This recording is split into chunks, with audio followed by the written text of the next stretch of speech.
on in so Janine can start the prelude. Come on in. The lyrics are up here.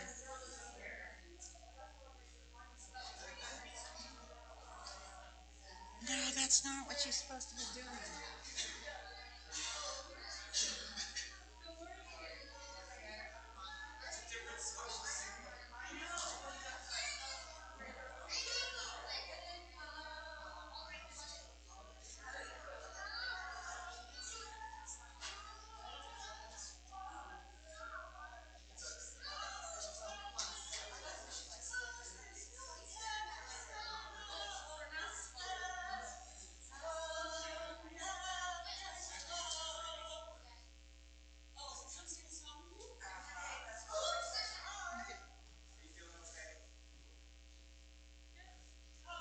Sing a song with me. Come sing a song with me. Come sing a song with me, that I might know you're mine. And I'll bring you hope when hope is hard to find. And I'll bring a song of love and a rose in the winter time. Come dream a dream with me. Come dream a dream with me. Come dream a dream with me, that I might know you're mine. And I'll bring you hope when hope is hard to find. And I'll bring a song of love and a rose in the winter time. Come walk in rain with me. Come walk in rain with me. Come walk in rain with me, that I might know you're mine. And I'll bring you hope when hope is hard to find. And I'll bring a song of love and a rose in the winter time.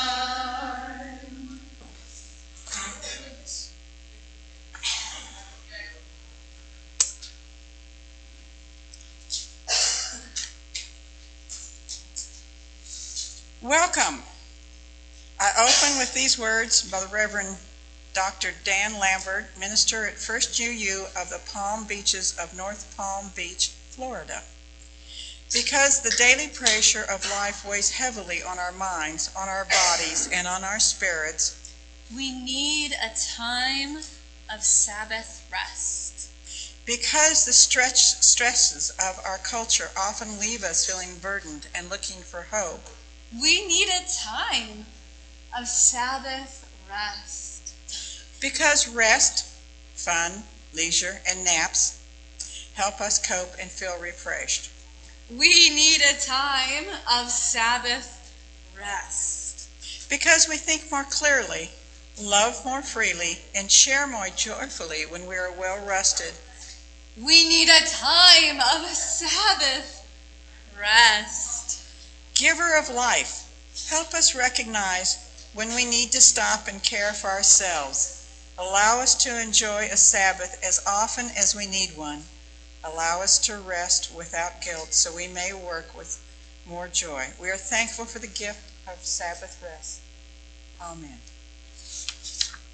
Welcome to the Unitarian Universalist Fellowship of Topeka. My name is Vicki George. I am the moderator this morning. Please remember our service is recorded, so say your name and speak clearly into the microphone. If you use this mic, please remember to eat the mic, as our wonderful tech expert Jake says. And turn off cell phones and all other electronic devices that go whiz, bang, and beep. Okay, so announcements from RE will precede the story for all ages. And we have Cynthia. Let's do our opening song. Oh, we're going to do our opening song. What do you know? Okay, switch. One more slide. Another song, okay. And Janine, okay.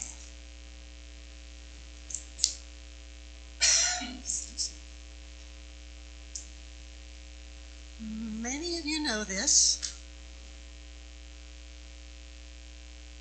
Many of you know this. You may go there.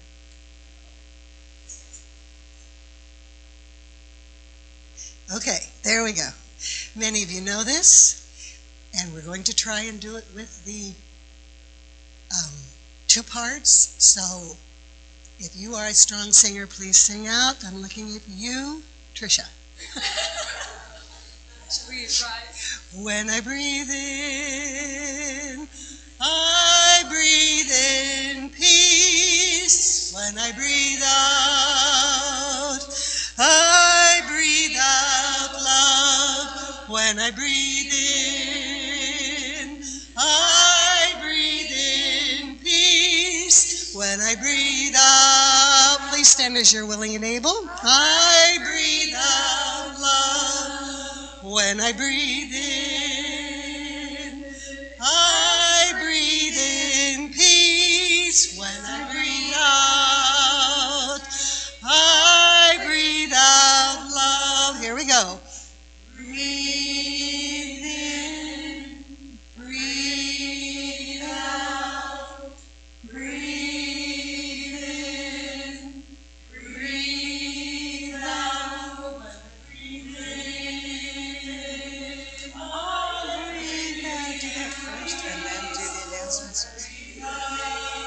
Yes.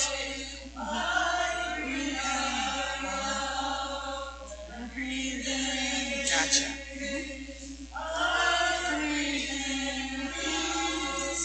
When I breathe out, I breathe out.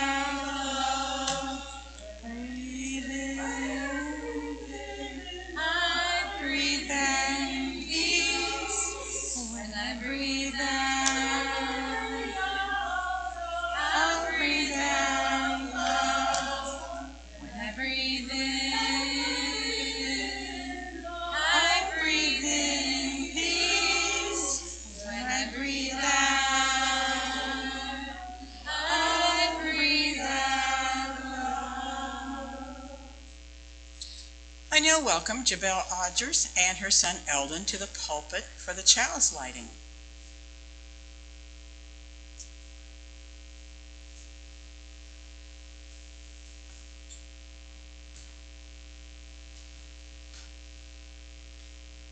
As we light this chalice with its fairly shared light and its fairly shared warmth, let us be reminded of the many things that are freely shared with us and that we freely share with others. may we lean into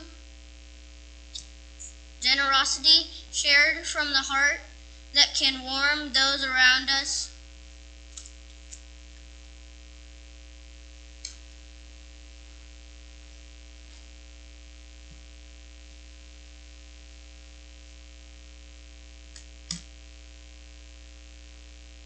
Thank you. And nothing else set on fire. Did you notice? So now RA announcements. Cynthia, if you have any.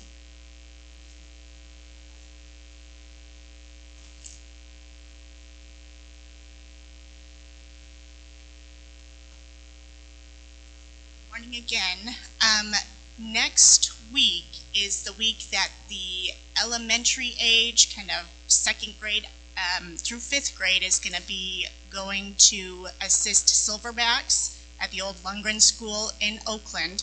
So our class will not be here on that Sunday morning during the service time, but if you know of anybody that is in that class that might want to ride, definitely let me or Aaron know and we can coordinate that.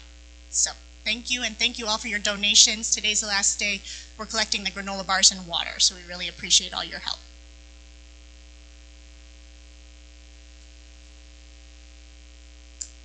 And now the story for all ages, usually done by Aaron, but I believe Cynthia is doing it.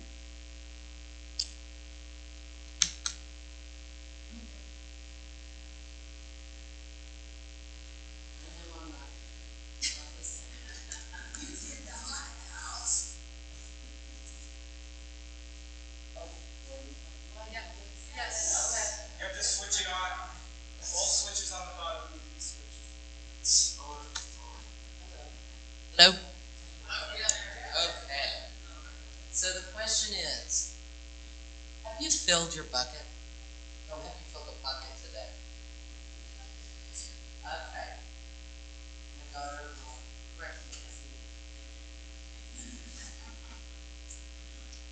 All day long, everyone in the whole wide world walks around carrying an invisible bucket.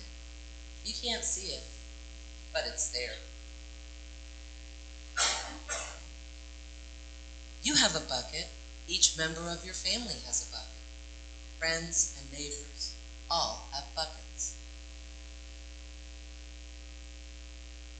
Your bucket has one purpose. Its purpose is to hold your good thoughts and feelings about yourself. You feel happy and good when your bucket is full, and you feel sad and lonely when your bucket is empty. Other people feel the same way too. It's great to have a full bucket. Other people can fill your bucket and you can fill theirs. You can fill your own bucket too. So how do you fill a bucket? You fill a bucket when you show love to someone, when you say or do something kind, or even when you give someone a smile. That's being a bucket filler. A bucket filler is a loving, caring person who says and does nice things for others. When you treat others with kindness and respect, you fill their bucket. But you can also dip into a bucket and take out some good feelings. You dip into a bucket when you make fun of someone,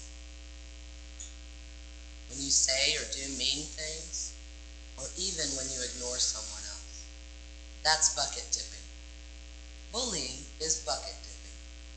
When you hurt others, you dip into their bucket. You will dip into your own bucket too. Many people who dip have an empty bucket. They may think they can fill their own bucket by dipping into someone else's. That will never work. You never fill your own bucket when you dip into someone else's. But guess what? When you fill someone else's bucket, you fill your own bucket too. You feel good when you help others feel good. All day long, we are either filling up or dipping into each other's buckets by what we say and what we do. Try to fill a bucket and see what happens. You love your family. Why not you tell them you love them and why? Your caring words will fill their buckets with you. Watch for smiles to light up their faces. You'll feel like smiling too. A smile is a good clue that you will fill the bucket. If you practice, you'll become a great bucket filler. Just remember that everyone carries an invisible bucket. Think of what you can say or do for them. Here are some ideas for you. You could smile and say hi to the bus driver. They have a bucket too. You could invite the new kid at school to play with you. You could write a thank you note to your teacher. You could tell your grandpa that you like spending time with him. There are many ways to fill a bucket.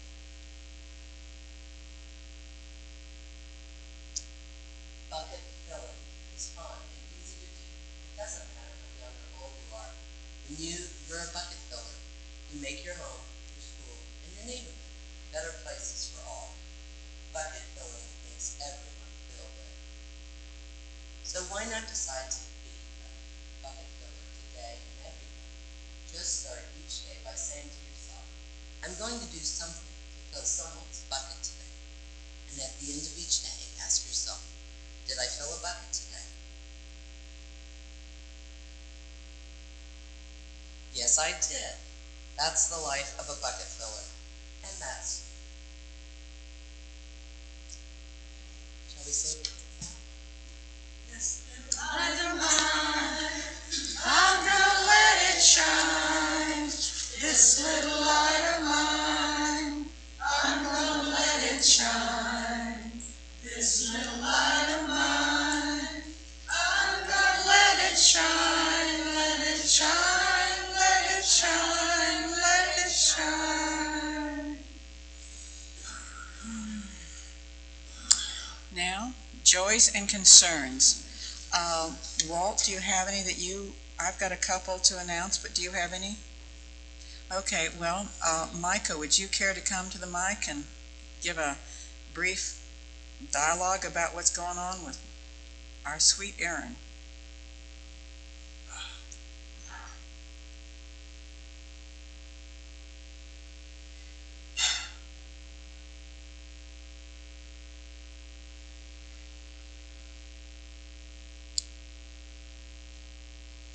Aaron has a very kind heart, and our cat has been trained to protect the house from other cats. And Friday morning, a stray cat decided to come and visit, and our cat Gigi decided that he wasn't going to have any of it. So the screen door was open, or rather the regular door was open, the screen door was there. And they were basically fighting, one on one side of the screen door, one on the other side of the screen door. So Aaron was trying to break it up, picked up Gigi, and Gigi decided to clamp down on her middle finger. After a few tears, she said, "I'm feeling better." And I said, "We really should go to the hospital." She said, "No, I'm fine. And so she went through the whole day, and then her fingers started to swell. So we went to urgent care, and they said, "Well, here's some antibiotics. If this doesn't work, go to the hospital." So it didn't work. We went to the hospital. We were in the OR all night on Friday night. And Friday morning, doctors said, "We need to operate." So they more or less fixed it, I guess, cleaned it out. And she is resting comfortably with IV antibiotics, all that kind of stuff. But she's there throughout the day, and we'll spend the night tonight, and then provided everything is good, she'll come home tomorrow. So, these things happen, but best, especially with animal bites, get them checked out right away. Nothing to be toyed with. Thank you. So, thank you. Yes. And there's a card out in the gathering space for her and for Mindy, who is with us. Glad to see you after several days in the hospital. So yay. Okay. Any others?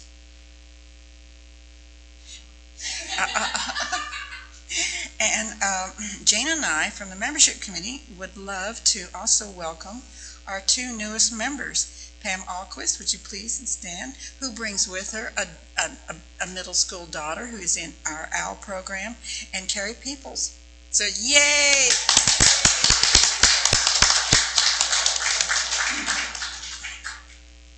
And now I turn the podium over to Reverend Shannon. I invite Walt up for the reading this morning.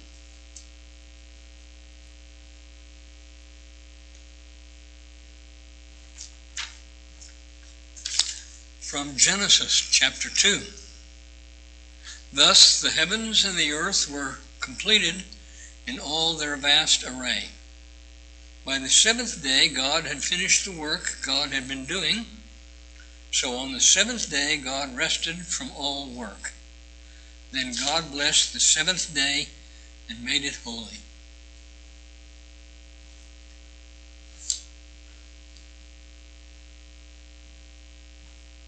Thank you, Walt.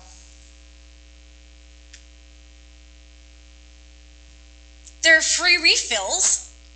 There are free refills. Come get your free refill. Well, now they're actually 99-cent refills, or $1. I mean, there is inflation happening, but they're close to $1, just $1 refills. Where do you get your refill? Starbucks? McD's? The UUFT Fellowship Hall? The kitchen sink? Nature offers free refills. The rain, waterfalls, dewdrops, snow sprinkles. So does God, if you have a relationship with her. Humans are wired to need refills. I'm not just talking about the fall flavors of cinnamon spice chai latte, yum, but also about our whole lives. We give energy and we need to get energy. We eat and poop, sleep and wake, inhale and exhale. It's just how life works. So why talk about refills today?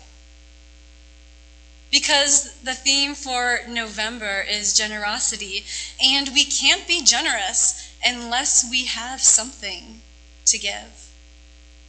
The world has gotten a bit crazy busy with doing, expending energy, and some of us are in need of a refill of energy.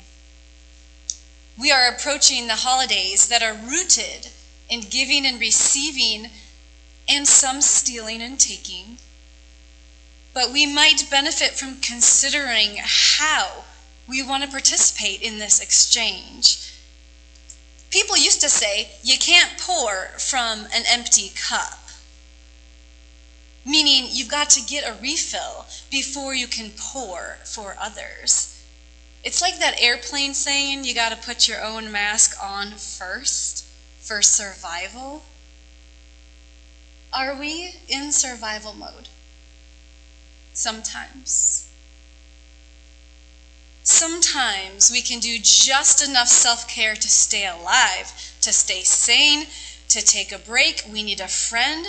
Maybe we share what's really going on. Maybe we call 988, the new mental health crisis number. And sometimes we can do enough self-care just to fill our cup up enough.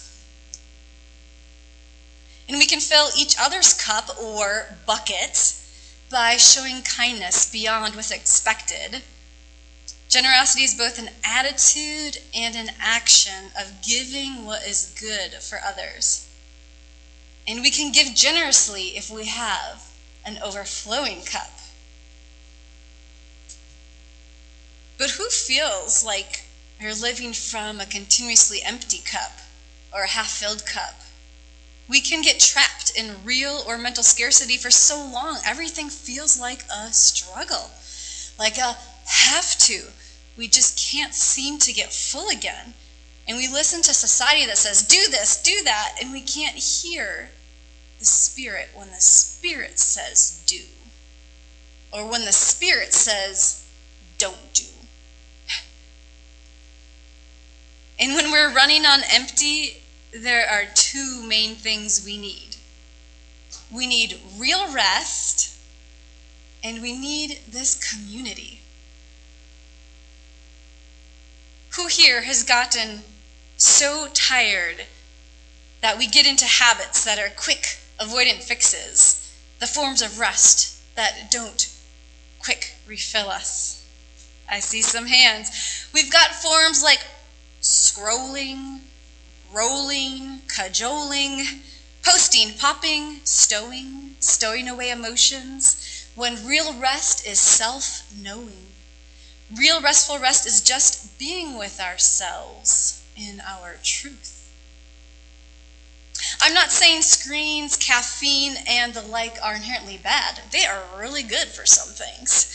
I'm just saying they don't refill our cup with the rest we truly need. Real rest will let us unwind our emotions and our thoughts to come back to a baseline of equilibrium. I mean, how many of us have had the experience of thinking, I should just turn this off and go to bed, but we can't. We get stuck. We need real rest, this time to unwind, to feel mentally, physically, spiritually at ease. In rest, we receive. We refill our cup and then we give from overflowing, which also makes us happy. So we rest happily and give happily. If we don't rest, we're tired, less joyful, and maybe give from duty, obligation, pressure, and feel more depleted. So this is math for today. Rest plus giving from a refilled cup, joyful energy. Tired, giving from an almost empty cup, burnout. Rest is also resistance to the consumer culture of constant busyness. Rest can be a form of activism that says no to the high-speed culture that we live in, the same resistance that labor unions developed to argue for the 5-day work week. Rest is activism that leads by demonstrating a healthy life, that demands dignity by taking it in the form of absence from draining participation. Tricia Hersey, the author of the book Rest is Resistance, challenges the feeling that our productivity equates to our worth. And our first Unitarian Universalist principle says that every human being has inherent dignity and worth. Not worth based on productivity or perceived contribution. I get some chuckles over here. Yes, it is inherent dignity. So who deserves to rest? Yes. You know, some say that when the rich rest, it's called a vacation. And when the poor rest, it's called lazy. But this assumes that the rich have earned their leisure when some people are just born into families with inherited wealth and others are born into poverty or social categories of discrimination. So what if rest is just simply a birthright for everyone? We earn it by being born. Nobody would tell a little baby they shouldn't sleep 12 hours a day. How do we lose the right to rest as we grow up? As if food suddenly isn't an equal right. So yes, work is good. Work is great. Contribution is imperative. We need each other to survive. And I think Puritan work values went a bit overboard. So what if we hear Genesis and called rest good? On the seventh day, God rested and called it good and made it holy. I believe that our God is a generous God. The universe is constantly giving, producing life, and constantly going into rest states. There's the season of rest, winter, that we are entering. And if you don't believe in any deity or divine being, but you do believe in evolution, then you'll see that humans have evolved into mammals who need to sleep over 1/3 of our lives. Back to some math, the average person sleeps 228,000 hours, or 26 years of their life. That's a lot of rest. So couldn't it be fascinating to consider just for a minute how many religions across the globe throughout history also mandate wakeful rest? I want to do a quick analysis, and humanists out there, please stay with me because we're going to return to the humanist value of rest as well. And while I'm sharing this, I'm going to invite you to consider, what would you write as your sacred text for the Sabbath? What would be your practice of rest? For the 21st century. So I want to start with the Cherokee Nation, many of whom recognize the first day of the new moon as a time of quiet reflection, prayer, and fasting. There's 13 new moons a year when they honor this refraining from work and going within. And then in Buddhism, the Theravadan lineage observes a day of rest known as Uposatha. They practice meditation, discuss holy teachers to cleanse the mind, restore inner calm and joy. It's not a particular day of the week, but a couple days within each lunar month. Monks will increase their practice, and they engage lay monastic reciprocity. It goes back thousands of years. Neo-pagans, such as Wiccans, will observe 8 Sabbaths throughout the year, equally spaced, equinoxes, solstice, and the halfway points between them. And last week here at UUFT, Robin shared about Samhain, which coincides with Halloween. And Aaron will celebrate the winter solstice in December, which is also known as Yule, which was the basis before the Christmas holiday. Many of us know the Deck the Hall lyrics, see the blazing Yule before us. Then we have Judaism, Christianity, Islam, and the Baha'i faith. They all observe Sabbath, though a bit differently, based on how they interpret the shared scripture from the 10 Commandments. This is what Adonai, or the Lord, or Allah, gave to Moses. From Exodus 20, verse 8. Remember the Sabbath by keeping it holy. 6 days you shall do labor and do all your work, but on the 7th day is the Sabbath to the Lord your God. Don't do any work. Don't make your son, your daughter, your male or female servant, nor your animals, nor any foreigner residing in your town do any work. Jews generally observe Shabbat from sundown Friday until the appearance of 3 stars in the sky on Saturday night. And there are 39 activities prohibited, according to the Talmud. And then the sacred Muslim text, the Quran, also shares the 10 Commandments, but it sees Sabbath as a little different. That Sabbath, named for the Jews, was then becoming Jummah, which is a Friday prayer at noon within Islamic congregations. And in many countries that observe Islam, that starts the weekend. Friday afternoon is off of work. We also have contemporary soul activists. Have you heard of this new tradition? Soul activists advocate for time for rest, for grieving, for dancing, for cooking. They want to regain being human in all the ways that aren't considered productive. They could be called humanist or spiritual but not religious. They want to contribute to society in the way humans have done for millennia. They want to be generous in human soulfulness, that landscape of inner experience. So last week, Aaron invited you to burn your concerns. Yes, in the cauldron of Samhain. Today, I'm going to invite you to write down 5 things that refill your cup. Next to you, there's a little coffee or tea cup of some stickies. They might have gotten moved around. You can pass some around. I'm wondering what makes your cup overflow. Oh, I also have extra pens here if you want to grab some.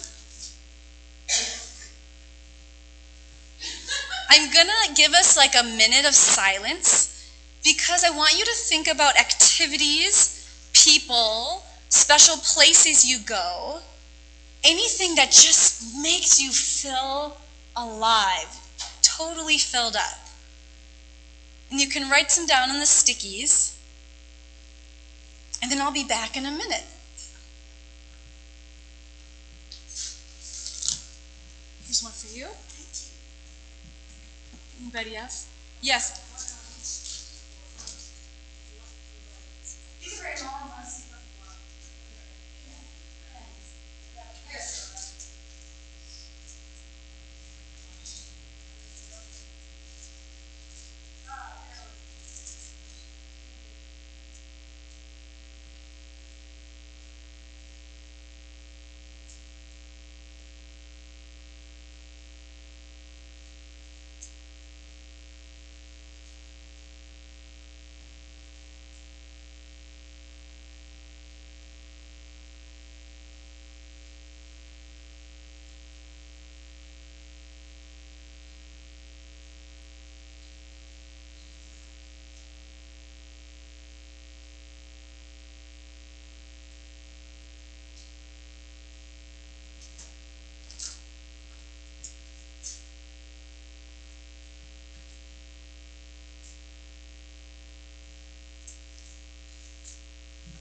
And as we're wrapping up, I'm going to invite you to either circle something on your list or add one more thing that makes your cup just pour and overflow.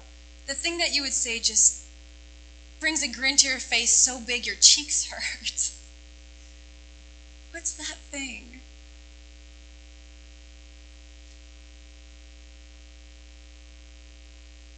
And as you bring these home with you today, I invite you to take with you that question: how could these be more plentiful in your life? How could you give from this overflow?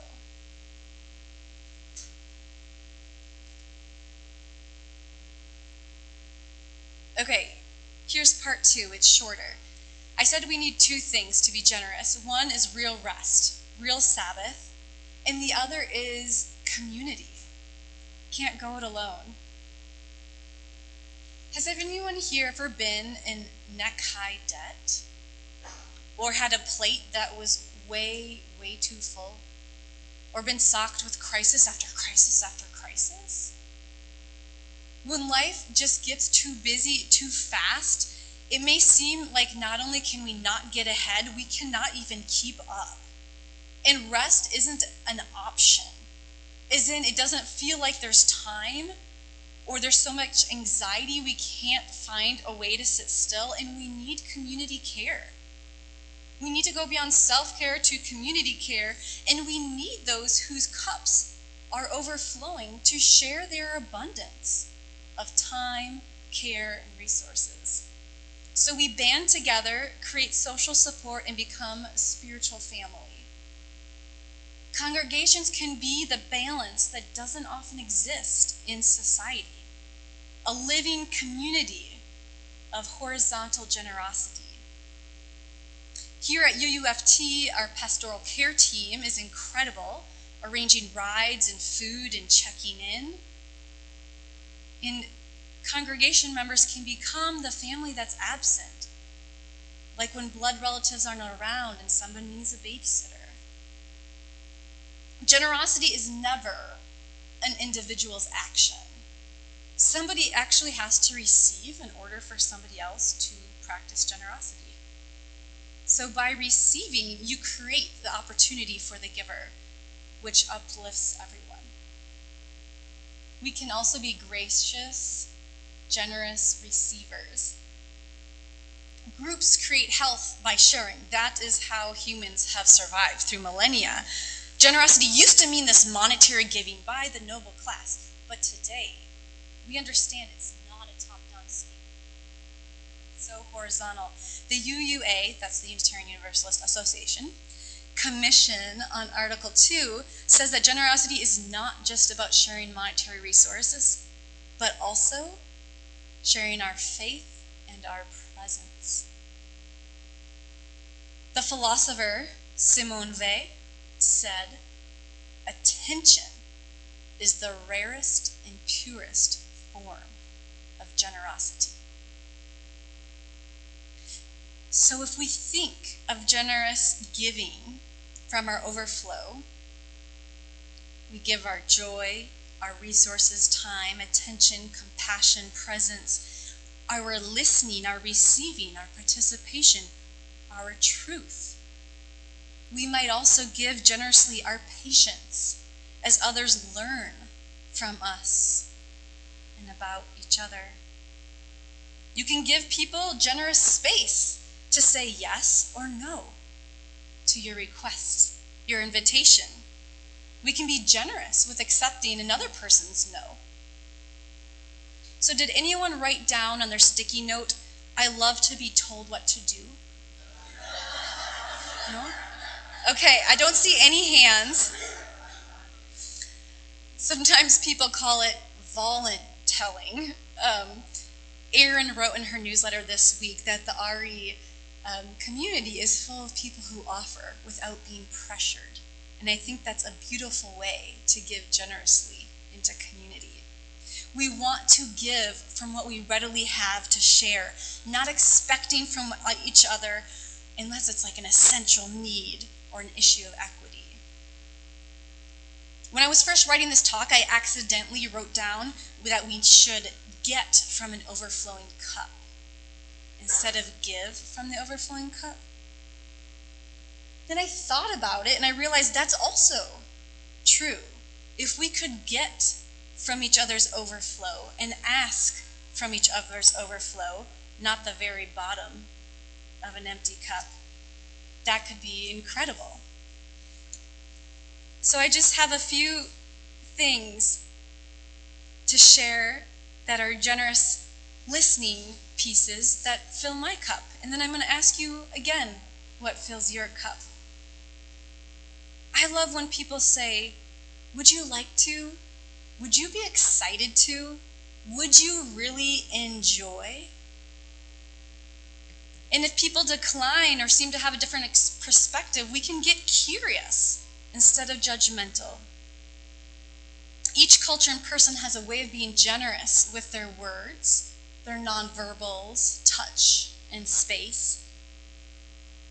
I love Julie Andrews' Sound of Music. These are a few of my favorite things. I love asking, is this a good time to talk? Can we each share our perspectives on this? Are you open to hearing what that's like for me? Can you tell me more about how you experienced this? These are a few of my favorite phrases, and I want to know how you experience generosity. What are your favorite ways of receiving someone's attention and care? This is what I invite you to consider in congregational dialogue today, or anything else you want to talk about, the generosity or the service. And as we group up, I'm going to let you know that we will have an announcement time where Vicki's going to share some brief announcements. And we have a new practice that was started last Sunday. Out in the hall, there's little slips of paper. If you need to write an announcement down for the moderator, there's still time to do that. And you can bring it up during the dialogue time. And so now, I invite you to turn if you want to stay seated, or get up and find somebody you haven't talked to in a while. Or maybe never. Or maybe at least for 2 weeks, okay? So if you can find someone you haven't talked to in a week or two and share with them, what ways do you like receiving generosity? What feels great for you? We're going to have a few minutes for congregational dialogue. Thank you.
From you I receive, to you I give. Together we share, and from this we live. From you I receive, to you, do it over, I give. We're passing the baskets for the offering now. And from this we live. From you I receive, to you I give. Together we share, and from this we live. From you I receive, to you I give. Together we share, and from this we live. Thank you, Janine and Cheyenne and Carolyn Peck. Thank you very much. Okay, now, any announcements? I'd like to hold up 3 announcements. Call your attention. They're on the back of your bulletin. They're also in the they're on the bulletin boards in the gathering space. They're also on our website.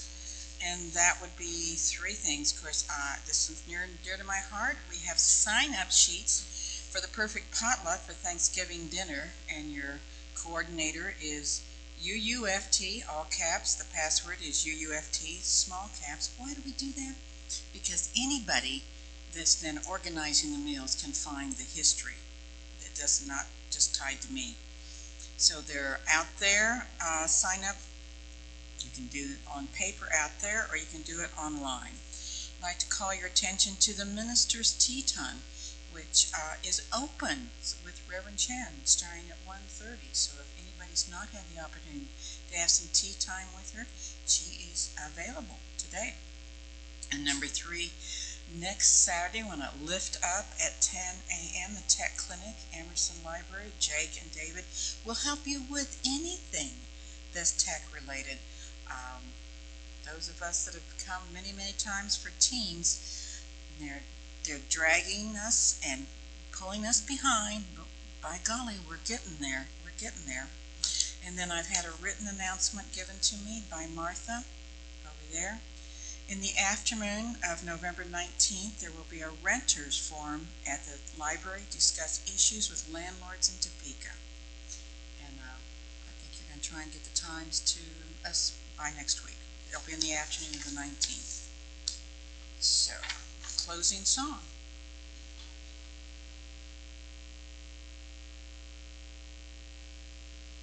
If you stand as you're willing and able.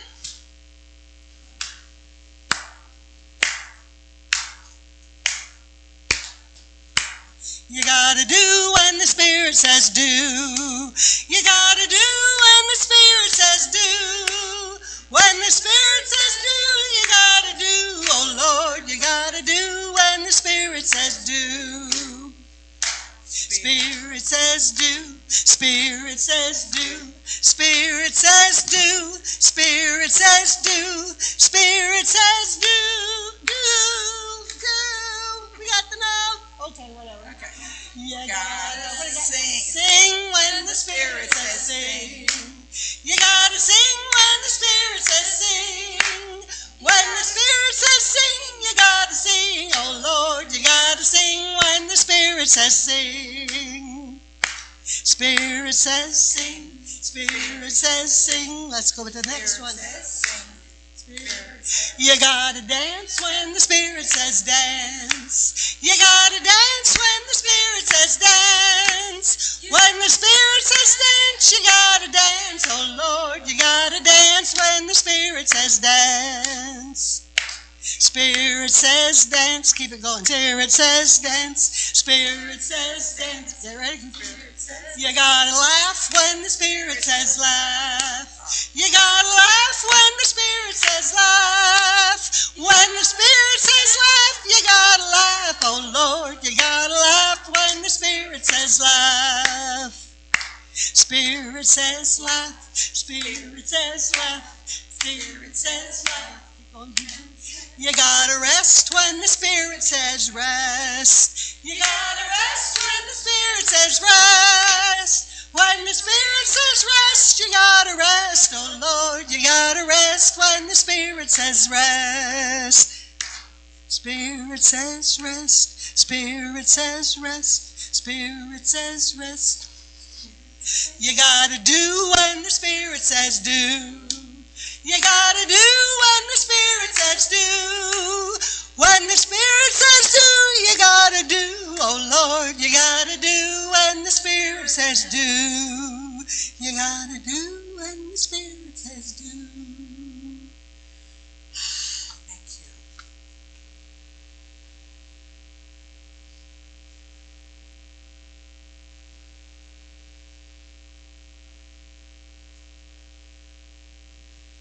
I know there is a voice that calls to you from deep within, calling to live your most abundant, radically gracious, and joyful life. And my blessing for you is that each time that voice speaks out with a squeak or a yell, that you're able to tune in and abide by that need to rest and then do you. Amen.